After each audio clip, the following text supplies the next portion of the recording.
do you think is a realistic timetable of when you could be actually back playing? I'm hoping sometime within the next 3 weeks or so, 3 or 4 weeks. I can't really put a definite timeline on it because at this point I'm just rehabbing and building strength and just kind of letting my body heal. So ideally, I would love to be back in the next 3 to 4 weeks. But I can't guarantee that because it's not one of those things that's just like, oh, my ankle feels better, I can go back and play. You know, it's just not that. As much as I wish it was, it's just not. And so when dealing with a back, the one thing I'm not going to do is rush back out there. You know, so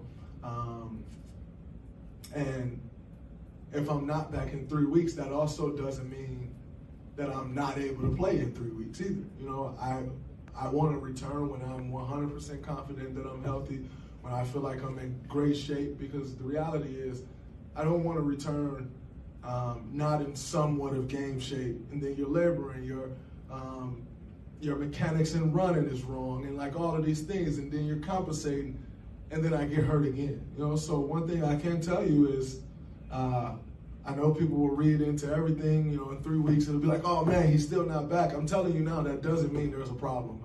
That doesn't mean that there's a setback. I want to return to the floor when my conditioning is at the right level, when I can return, and that's those same things that I was talking about transferring onto the court, when my conditioning allows me to make sure that I'm not falling back into those bad habits.